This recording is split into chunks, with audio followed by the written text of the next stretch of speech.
went from being good at what I did, right? Like all through decade or so of healthcare, I was good at my job. And then as the owner of a business, I'm the boss. I don't ask permission for things. I make the decisions. I'm hiring and firing. It was that's what I was accustomed to. And it probably felt like a step back to go from being really good at your jobs there to being a brand new CFP and feeling like maybe you don't know what you're doing compared to previous.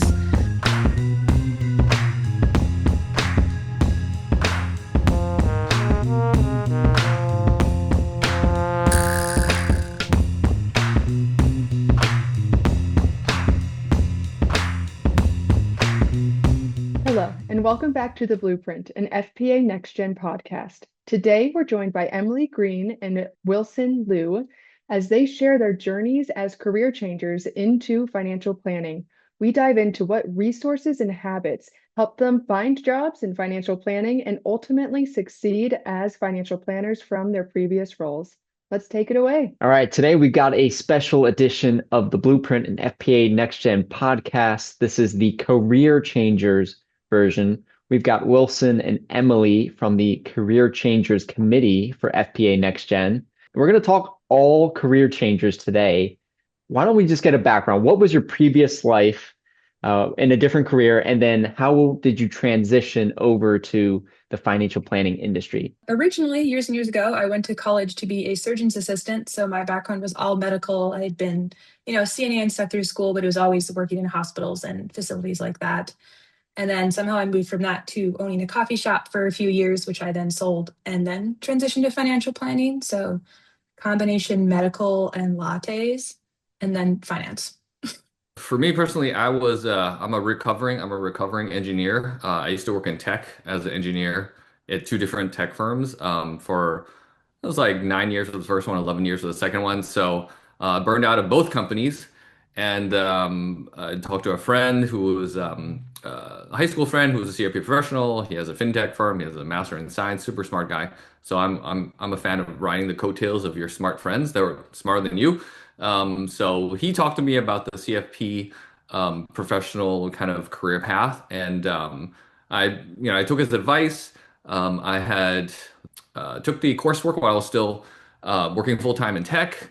Then I quit, and then I passed the exam, thankfully. And I think like 30 job applications, like 7 or 8 interviews later, I got my first job offer, and I said sold. Like I didn't even negotiate or anything. I was like so tired of trying to look for a job. So I really lucked out that I landed my associate advisor position here at this fee only firm. I'm going on year 4, so yeah, loving it. Awesome. So it sounds like burnout was the reason for your change, burnout in engineering. Emily, what was the reason for you to switch over into this different field? I felt like I had to make a big change in my life. The reason I sold said coffee shop is because my husband and I co-owned it. And then I divorced him and I didn't want to work with him every day anymore. So I thought, I need to make a big life change. I did not want to pivot back to medical. It was nights, weekends, whatever, a lot of that. And I was like, okay, I need to do something new. I like a challenge. What can I do that's interacting with people a lot and having an impact, but is nothing I've ever done before? So I took a much different route than Wilson. I originally, first job in finance was being essentially a secretary at a small local fee only firm, whereas I come in, I'm making the coffee and I'm very quietly taking meetings and notes. This was pre-AI note taker, so thankfully I had plenty to do. Did that for about a year, and then my boss was like, okay, you can take the 65. If you pass all this, you can be an advisor. Did that and moved up to be an associate planner at that firm, and then transitioned to my second firm, which I'm at now, in that same role. So I'm actually still planning to sit for my CFP later this year once I finish all the requirements that I need to be able to sit for it. So different order than Wilson, different background. That's awesome. I love all the fun thing about career changers is how did you get here? It's so fun to see the different ways that you get to the financial planning space. I think it's an amazing career for career changers because of the perspective you bring in. And one of the things that I always like to explore is what were the first steps that you took when deciding this might be a pivot I want to make? When you first found out about financial planning, one, Wilson, you said you found out from your high school friend. Emily, expand upon how you even discovered financial planning was a route you'd be comfortable with going down? And two, what were those first couple steps that y'all went through to dive deeper into this career path and knowing this is a leap of faith that I want to take? I mean, I know for me, I don't think I would even said I was certain about finance until I'd been in that like lower assistant role for a few months and kind of watched what the day to day is like and what do they actually do and what does this job entail? And it's like, okay, this actually does seem like something I want to do and put effort into. And for me, it became keeping like a long running list on my computer. I had this really long document of questions and like everything I encountered and heard throughout the day. And I was like, what is this? And then either looking it up, reading about it, asking, somebody to explain it to me and seeing, okay, do I feel like this is something I can do? And am I interested in learning about it, right? Because you have to have some sort of interest. It can't just be mind numbing to you. And I was like, okay, I like the problem solving here and the creativity that actually does go into financial planning. So I don't think I was certain about it until I'd kind of been exposed to it quite a bit. And I was like, oh, this is great. I wasn't quite as sure of myself, maybe as Wilson was, who jumped right into going for his CFP. Yeah, for me, I love hearing other people's stories because it's so varied, like you guys are saying, right? Um, and there's no right or wrong answer, right? Everybody has their own journey. Just because Emily did something worked excellent for her, what worked for me is also great, but everybody has their own unique story. And I hope folks who are listening to this can take little bits and pieces that apply to them because everybody's gonna be different. Like I know we always love comparing ourselves to other people. I know I do, unfortunately. But we really have to kind of live our own lives. So to answer the question, um, I have a slightly different origin story. My family's first generation immigrant from China, right? So I came when I was 6. I'm fairly Americanized. My parents still barely speak English today. They have like conversational English, right? Worked in restaurants and things like that. So very kind of traditional first generation immigrant, just trying to get by, right? So my mom, the typical first generation immigrant for Chinese immigrants, right? For a lot of them is that you buy a house and eventually pass it on to your kids, right? So my mom, that was her American dream, right? Unfortunately, she had talked to a financial advisor, well, not really a financial advisor, someone who sold financial products, right? And it sold her a financial product that was not a good fit for her. It's a product that can be a good fit in certain circumstances, but not all. And she regrets to this day that all the opportunity costs, like all the tens of thousands of dollars over decades that she put into it, that could have been put into a house that eventually she wanted to pass on to me, right? So that is my origin story. Like, I really want to make sure people don't have those regrets. You put the ladder on the right wall, as my boss like to say, right? That you're working on the goals first and the finances come second, right? So the other part of that is how do you prepare for a transition? I think money is, you need to have a runway, right? Some people, they have great success by doing part-time gig, working a full-time job, maybe do a part-time thing. That is definitely the safer way to get into the industry.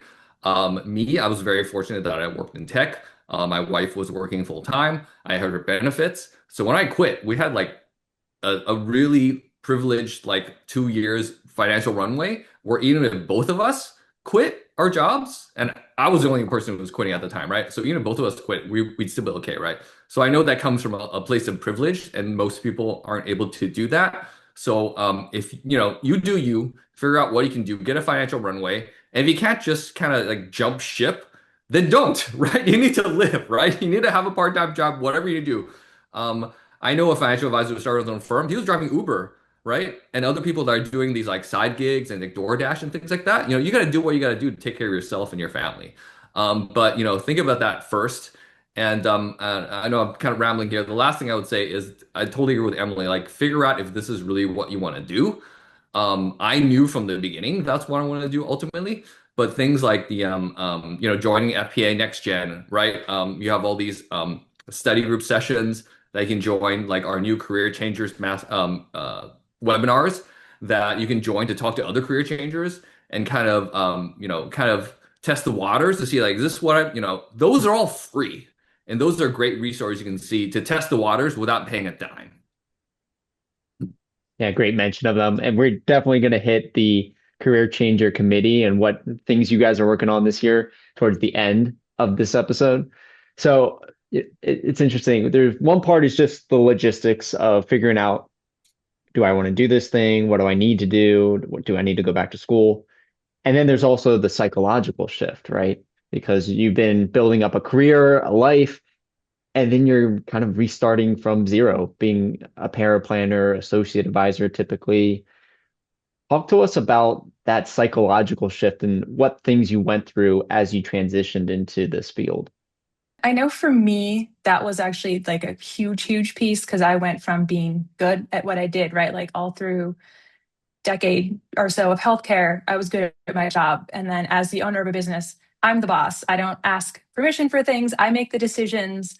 I'm hiring and firing. It was that's what I was accustomed to. And then switching to an entry level position in finance, which I was so grateful to get, right? Because I got all this exposure.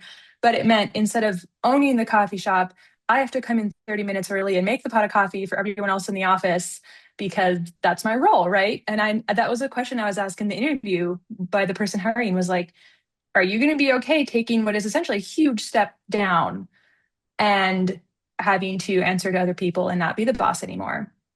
And I think that was a huge shift. I mean, some of it was actually nice. It was nice to be like, hey, I don't have to make the decisions. I'm clocking out at 5 and, the business owner has to manage things, but you also have to just kind of eat it in the beginning and take that big step back. And I think that's something I've told a lot of other career changers or people looking to do this.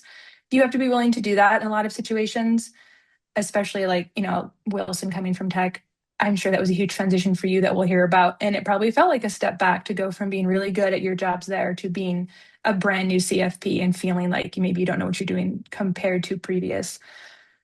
That was something I dealt with a ton the first year. I'm now the totally silent note taker in the meeting, right? Like, because I wasn't allowed to give advice, I wanted to be really careful about not interjecting and not speaking. So I was like completely silent in the meeting, and that was kind of what was expected of me. That was okay.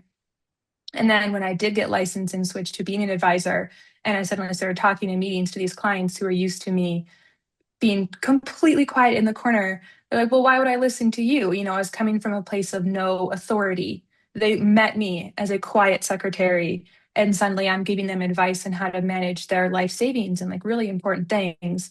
And that was very hard psychologically to try and make that transition and not have imposter syndrome as a new person, which I know we talk a lot about in career changes as well. So I'm kind of getting off on a tangent, but saying, no, I do know what I'm talking about. I've done the work, I've been studying, I have the experience, even though no one thinks that I do because I'm new, right? A few things I'll add is that yes, I'm as you probably tell, I'm pretty type A. I'm really a go-getter. So it was a big ego hit to take a huge pay cut. I took a two-thirds pay cut. It was basically making earning like senior kind of managerial engineering salary to entry level, like zero experience salary, right? So that was a two-thirds pay cut. I think what worked in my favor, which may not work for everybody, was I was so burned out, I really didn't care what I was doing anymore. So, if you get to the point where you're so burned out, you don't really care, then that helps. I don't suggest that if you can avoid it. If you can avoid not getting burned out in your career, that'd be great. That didn't happen to me, unfortunately.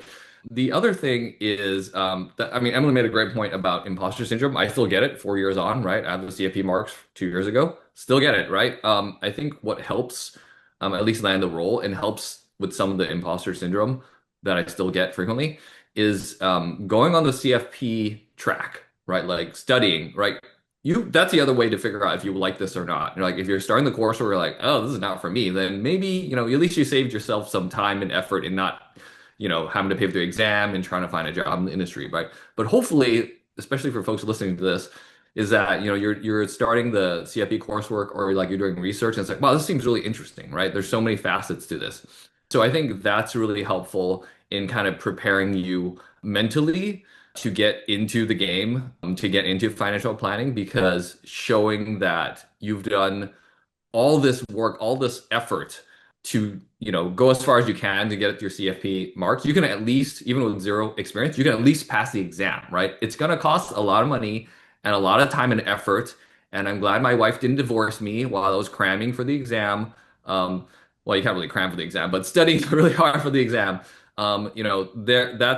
Those are some ways that can help you get into the industry And my last comment is that do pro bono planning. Once you get your CFP certification, you can do pro bono planning with the FPA, right? Especially your local chapters or virtually. That really helped me alleviate some of my um, uh, imposter syndrome because it's like, wow, these folks like you really want to help them. You only have 30 minutes, and like financial education is so lacking in America. So what if you can tell them it's like to you it's like really basic. I'm like, what? I don't know anything, but I know these basics at least, and that is going to help them so much.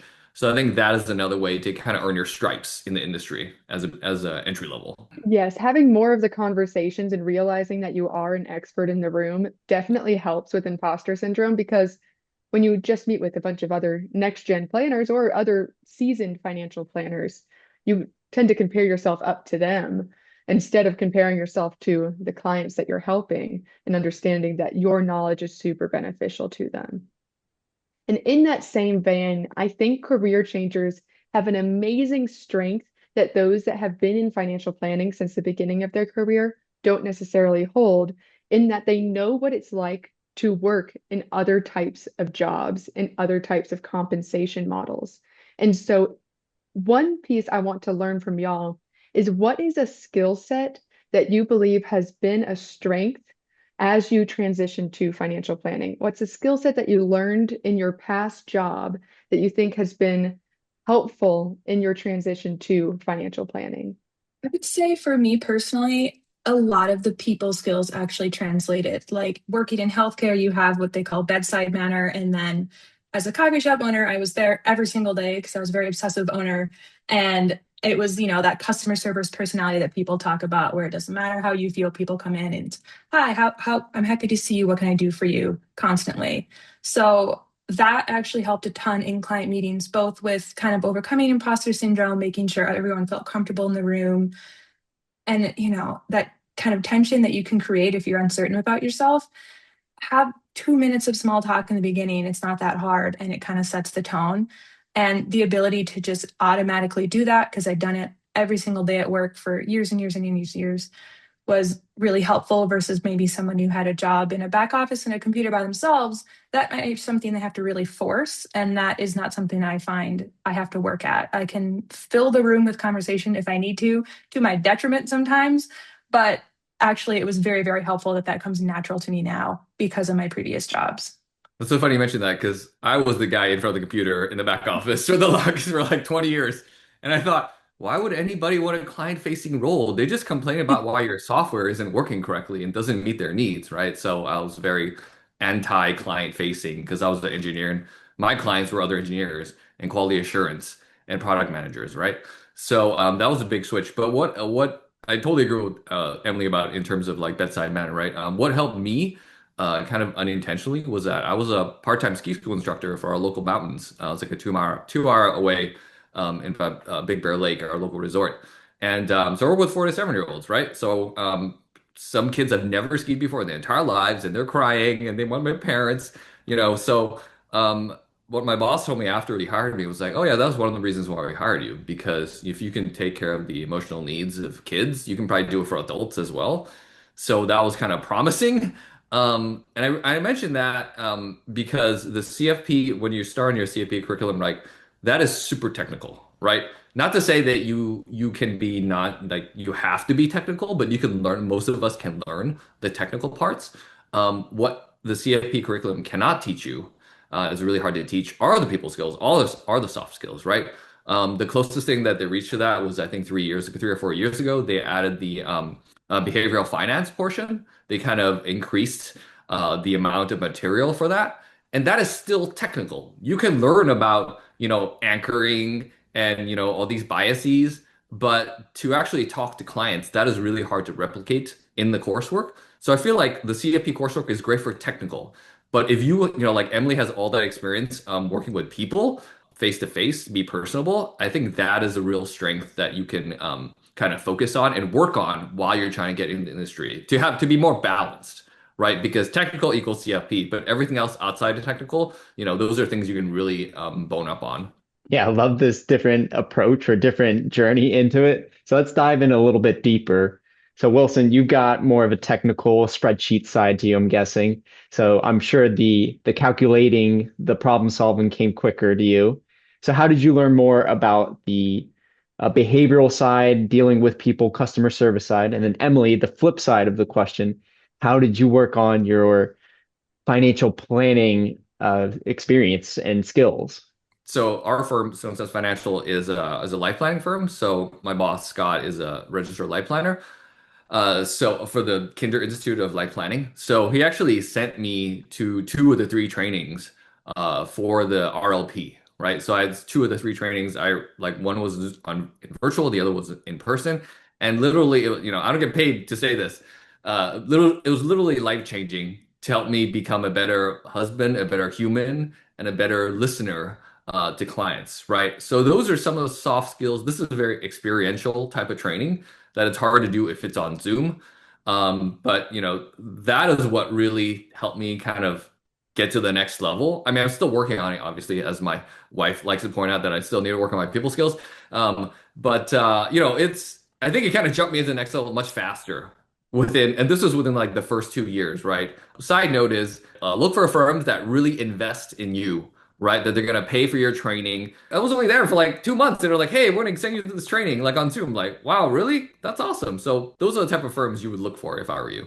Yeah, I would say for myself, trying to learn all that technical stuff, right? It was a matter of trying to immerse yourself as much as possible. A lot like when they say you're learning a language, go stay in the country that speaks that language for a month, right? So yes, I always had my running list of questions at work and I'm in every single meeting and I'm learning a ton. But then outside of work, it was a matter of also reading a lot of books about it and listening to podcasts and studying on my own. And instead of going on a run and getting to listen to music, I'm listening to a financial planning podcast, which maybe wasn't like super stress relieving like running usually is, but I'm learning and incorporating it into my life and talking about it with people in my life, right? And studying on evenings and weekends and doing extra stuff, which is not super fun. But if you're switching like that and trying to learn new skills and you have to be really good at the technical, you can't give people bad advice. You do just kind of have to eat it like you do when you take a step down position and use your personal time and study a bunch and immerse yourself in everything from textbooks to other financial planners talking on podcasts so you can learn about different approaches to and opinions on things and how other people creatively problem solve. Like all of that is kind of technical too. And as someone who didn't know a lot about financial planning before, of course, I needed all of that. I had to devote a ton of time to that, and I still do. I'm going to ask you the signature question that we have this season in asking, what is it that you have stopped or started to do that has really accelerated your progress within your career? I would say for me, it's similar to what I just said, but what I've started doing is actually focusing, right? Like I've had these varied careers, and those are just the two big ones, the surgical and the coffee shop, but I've had a million other little jobs in between that, right? I like change, I like new things, I like to travel, I like to try every hobby on earth, and everything I get invited to, I go to because I'm like, well, that could be fun. That's actually not that helpful as a career changer. You have to focus and stop saying yes to every invite and everything that I want to try and do in my free time. And it's like, okay, this is what I want to do. I've decided I'm cutting back on hobbies and I'm doing extra studying, and you have to commit to staying in this field. This is the job I'm going to do for the rest of my career. That's my intention. I'm not going to switch again. And for me, that was a big thing. I liked the freedom of change when I was younger, when I was in my 20s. I liked the idea that I could go get a job anywhere, doing anything, and I could kind of fit in. But that doesn't actually build into anything, right? And you do need to do that eventually. So for me, it was a matter of focusing and doing what felt kind of limiting, but actually it promotes a lot of growth in the long term if you can do that. I think for me, I take things to the extreme, sometimes not to the greatest effect here. I quit my job. So so that is the extreme way of doing it. But then my wife jokes that I was the busiest unemployed person everywhere because I was studying for the CFP exam. I was also semi looking for positions, right? So if, I'll caveat that with not everybody can afford to do that. I totally get it, right? I didn't burn bridges, but I knew I was not going back to tech, right? We left with a handshake and a smile, but I was like, my explanation of why I was leaving is like, hey, I'm changing careers. Thanks so much for the opportunity here in tech. Unfortunately, there's nothing really, for me here. Thanks for your help, and I'm gonna go do something else. So that was kind of forcing myself that like I have to make this a success, right? And of course, my wife had no worry about me. Thanks to her and my family for all the support. I could not do this alone. If you can afford it, and if it works for you, potentially just be like, don't burn bridges, but kind of like jump on that ship and like no, just sail in one direction is one way you could do it. It may or may not work. Your mileage may vary. But I think both of you are saying that you got to go all in on it. And we actually just had an interview earlier this week, and it was just talking about patience and reps, and you really just need to slug through it. It's just like compound interest on your investments. The first 5, 10 years sucks because you're just trying to get to 100,000 to $1 million, and then the compounding really starts. And that's just how this career is. It takes time to really see the benefits of all the work that you're putting in at that surface level. So transitioning, let's talk about the FPA NexGen Career Changer Committee. Tell us about what some of the initiatives are for 2026, resources, things that the listeners that are career changers need to know right now. Yeah, I can jump in initially. So the big initiative that we're already doing, well, that the FPA NexGen has already started doing last year and is continuing to, and we're doing a lot more promotions now with the help of all the marketing folks at the FPA, is the Career Changers quarterly webinar, where you do a brief intro, see where everybody's at. We talk about the folks on the panel, anybody who's like leading the panel. And we're gonna do breakout sessions afterwards of small groups, like 5 to 7 or 8 folks, where everybody can, smaller groups, you can interact more with each other. To ask like, hey, like we kind of give brief backgrounds of each other, so we kind of get a little bit more camaraderie going, and just ask questions. And typically, there's each quarter session we have a specific topic. Like one could be like if you want to start your own firm, or somebody like Emily and I are both, we're like, oh, we're employees, and that's our, our goal right now, at least for the time being. So there are different kind of themes to these quarterly webinars. And it's really great to connect with other folks that are your cohorts, right? And also point folks to one of the other committees is doing the mastermind group, which is basically a fancy word for study group. Other folks that are similar to you in your cohort, in the same cohort. Other things that are in the pipeline, or I believe for NexGen Gather, I think we're actually going to have more representation for career changers at the next Gather event. I think we're trying to get a booth there. I heard somebody was like, if there was a booth there last year, it would have been awesome. So we're going to try to work on that. I think the final thing off the top of my head is resources. There are a lot of great resources on the FPA NexGen website and FPA in general. The issue is, how do we surface these resources that are pertinent to the specific person, right? So what we're working on, we did a proof of concept, and it's been going pretty good, is that you ask a questionnaire of like, oh, where are you in your career? Are you a career changer? Have you been in the industry already? Are you, fresh out of college or whatnot, right? And just ask these series of questions and kind of spit out like, oh, these resources might be great for you. These other resources, as you go through the little questionnaire. So those are some of the things that we're working on for this year. Emily, anything you would add? Wilson did a pretty good job of summarizing it all there. I will say I'm excited about those breakout rooms in that webinar he's talking about. I know I got to host one of the breakout rooms, the last one, and I believe I'll be doing one at the next one as well. I really enjoy like a small group environment like that and connecting with people. And I know that's something I enjoyed at the conference last year as well, is finding other people, as he said, that are in kind of the same place as you if you can, which is hard as a career changer because there's so much diversity, which is the fun part, but it's also hard to find people that are in line with kind of where you're at to bounce ideas off. And I know for me personally, I've always worked at small firms. So I feel like I've had a very siloed experience, right? So finding other people in the community has been a little bit more difficult and very important for me. And so I'm excited to kind of help create that for others as well now. In those sessions, what have you found to be the most common question that career changers are asking? How do I get a job? That suits what I'm looking for. It's what I'm getting a lot of from people, and like messages on LinkedIn afterwards and stuff too, is like, please help me. I want to get, a job like this. This is what I want to do. And how do you respond to that? It depends a lot on the person, right? And I'm like, well, where are you at? Like, do you have the experience? Do you have the education? Are you brand new? Like, do you have the ability to quit like Wilson, or is money a huge factor? Like, does it need to be a paid position? then I'm not going to recommend doing a bunch of pro bono because that doesn't work for them. So it actually has ended up being somewhat time consuming, but like really fun because it's again like problem solving. It's just like our jobs.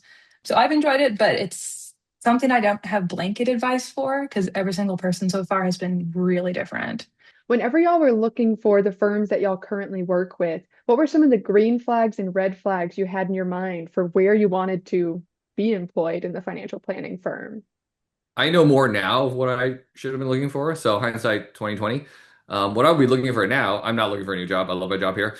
But if I were a career changer looking trying to get into the industry, number one is figure out which part of the industry. And when I say which part, I mean fee only versus fee based. Those terms are confusing. So fee only just means you don't sell financial products like annuities and life insurance and things like that. There's nothing wrong with those financial products. It's just the incentives are different. So if you're selling products, you're likely earning commission, and those are the incentives of how you get paid, right?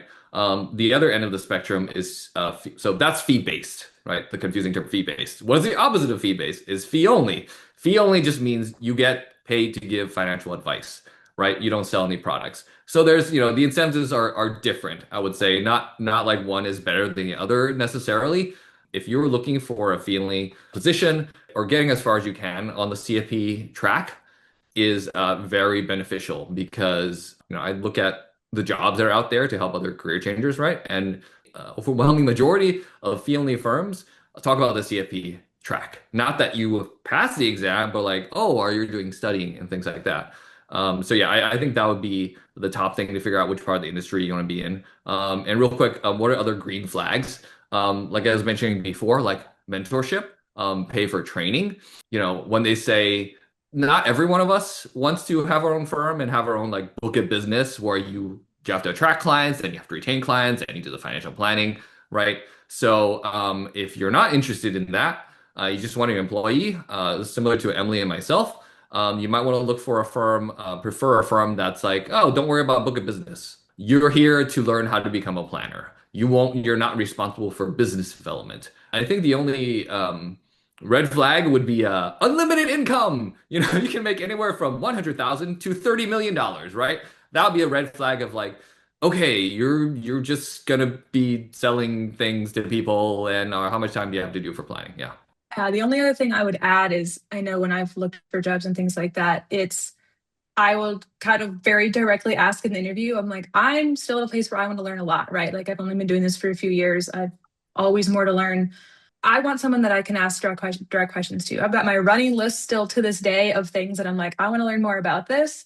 Who at the company that is knowledgeable and experienced can I go and bother and ask these questions? I'll essentially ask that in the interview. And I don't know if you have the ability to do that when it's your first job, but like I will very aggressively ask, like, who is going to help teach me and mentor me?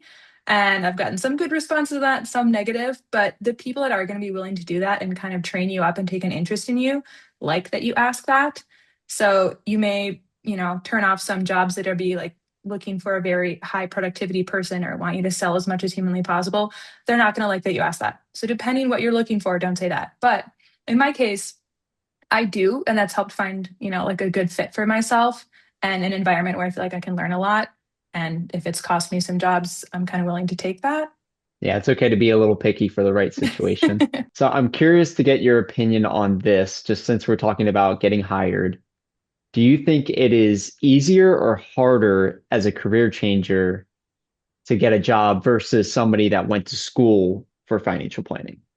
I think maybe a little bit easier because I feel like career changers, as we've kind of touched on, have a lot of those soft skills because of their experience. And that's what's hard to teach. But you can give someone a textbook and say, I need you to learn all of this. Most people can and will do that if they're focused enough, but soft skills are hard to teach. And that's kind of a lot of feedback I've gotten because every time I get a job, I ask them, why did you pick me? And that is the overwhelming response is soft skills are hard to teach. I don't want to have to do that, but I can't force you to memorize this textbook. Like, yeah, okay, fair enough. I think like the joke in financial planning, the answer is always it depends. Certain areas are easier to get into. As I've gotten experience in the industry about, what firms are looking for, the traditional firms are looking for fresh out of college, they can train you from scratch, kind of like, right, mainly like selling products, right? But for career changers, they don't really fit that mold. of like, oh, you already have you're older, maybe like I'm like 47 now, so I'm a middle-aged career changer. You may not fit that exact mold, right? So, you're gonna apply to jobs on like LinkedIn, Indeed, whatever, and they may get kicked out by the AI or whatever that's already, managing all those hundreds of applications people are getting. So to me, you may have an easier time going through networking. I mean, most of us, hopefully, as we're older career changers, we have a better idea of how to do networking, right? Like the best way to do networking is just ask for an informational interview, not ask for a job, but like, hey, I'd love to find out more about your firm. How did you get to the place you are, where you're at right now? It seems so interesting. I'd love to pick your brain and, not specifically asking a job. And, a lot of us, including myself, love talking about ourselves. So that's a great way to get your foot in the door. And then, I'm sure if you have a great, informational interview, they'll keep you in mind, whether you explicitly ask them or not to keep you in mind if they have a position open, right? I know some career changers that have talked their way into a job without actually asking for a job, like in an informational interview or at an FPA event, right?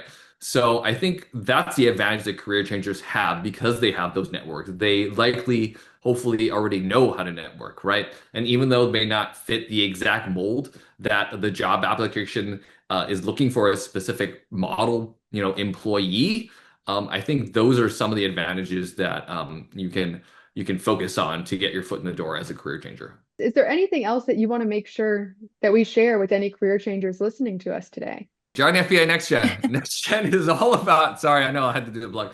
NexGen is all about, folks, I think, was it like the first 10 years in career, regardless of age, something like that. So, I'm 47. Am I 48 now? I don't know. I'm too old to remember how old I am. I love NexGen, honestly, and that's why able to apply to the committee and help out with the career changers subcommittee for NexGen because I just love giving back. This community, FPA, the financial planning industry has given so much back to me. And I feel like, and I see so many people giving, paying it forward. And I feel like this is such an awesome community to join that you should do it. Join FPA, join NexGen, FPA NexGen, and yeah, go help other people. That's tough to beat. I definitely agree with Wilson. Connect with people through FPA. I've had great success, like contacting individual people that I've met then and being like, can we talk for 30 minutes on Zoom?